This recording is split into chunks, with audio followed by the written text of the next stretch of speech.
Hello students, welcome to today's lesson, and we're going to study the part of the circle, which will be a full lesson for anyone studying the circle, and also an introductory lesson to Circle's theorem.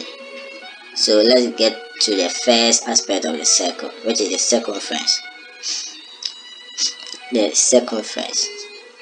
So now we have our circle. What is the circumference? The circumference is the distance around the circle, the distance traveled around the part of the circle, the whole distance. So if we start from this point, the distance from this point through the part of the circle back to the starting point is the circumference of the circle. I hope you got it right. Now let's move on to the second part, which is the arc. Now when we talk of the arc is a portion of the circumference.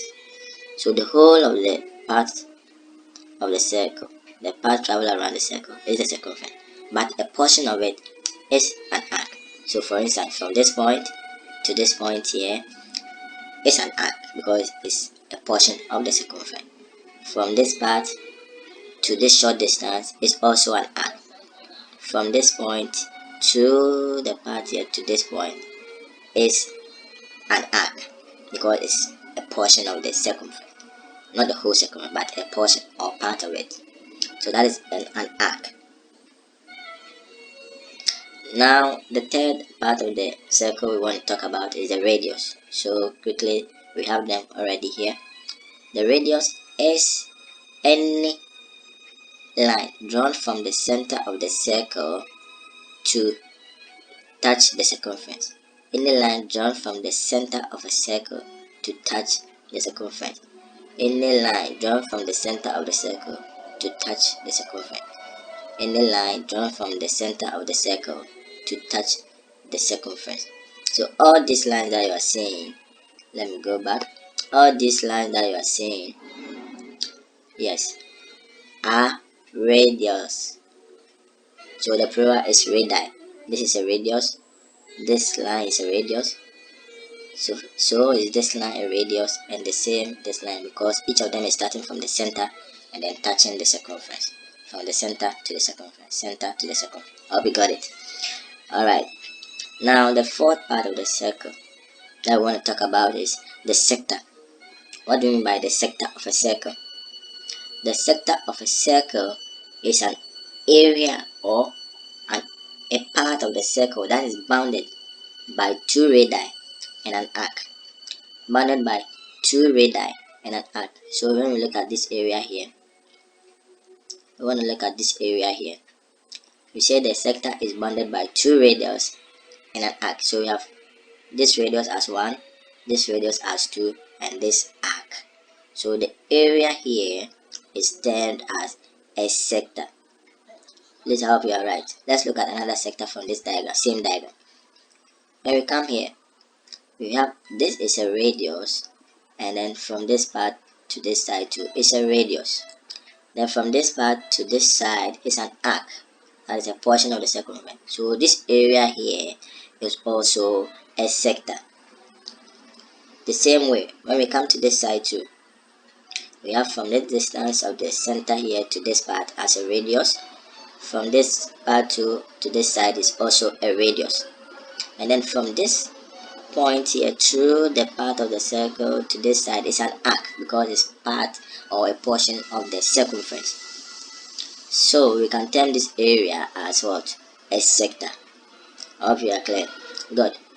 That is a sector of a circle. Now let's go to the fifth part, the quadrant. When we say a quadrant of a circle, what do we mean? Quadrant comes from the word quarter. Quadrant from the word quarter. It means that to divide into 4. So when we divide the circle, the whole circle, into 4 equal parts, then one out of it will be a quarter, and that's why we get a quadrant. So the whole the sum of angles in a circle,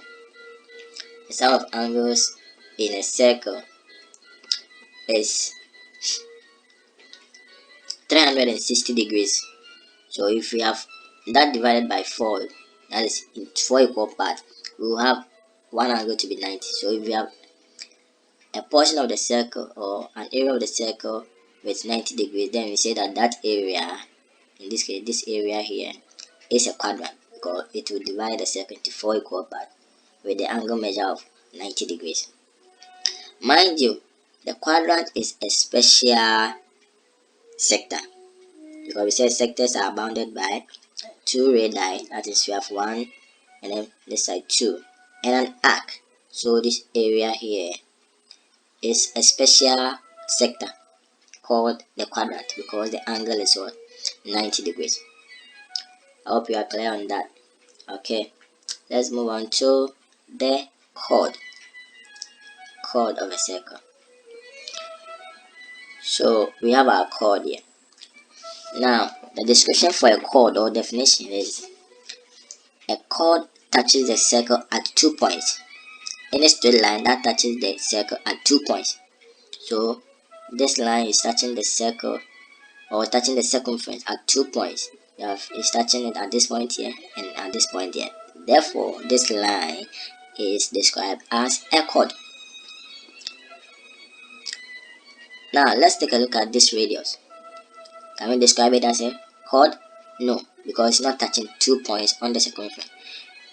This radius is touching the circle at this part of the circumference, but it's not touching the circumference at the other end here, so it can be described as a chord.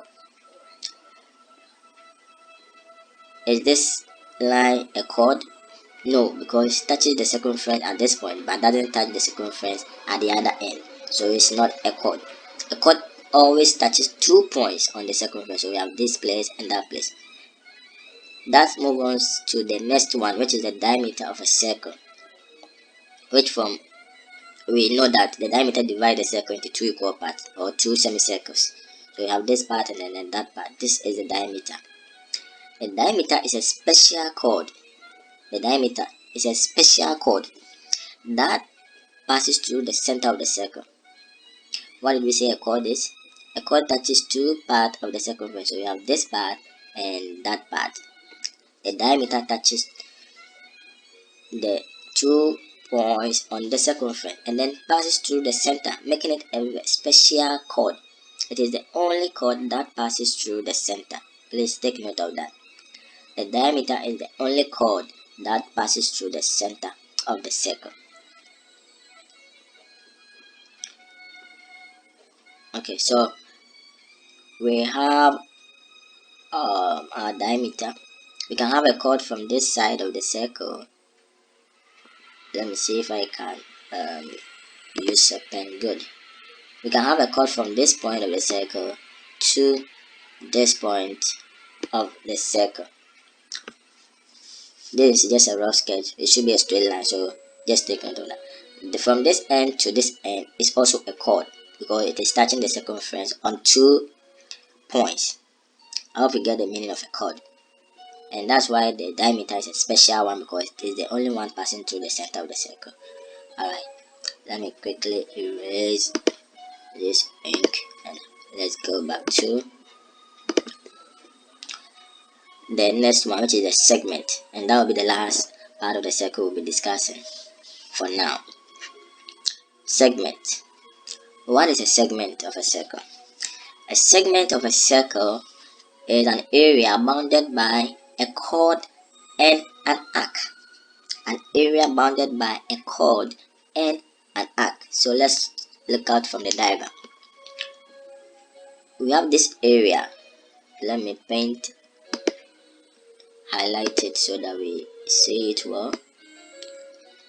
This area that I'm highlighting. Good. Now we are saying that a segment is an area bounded by a chord and an arc.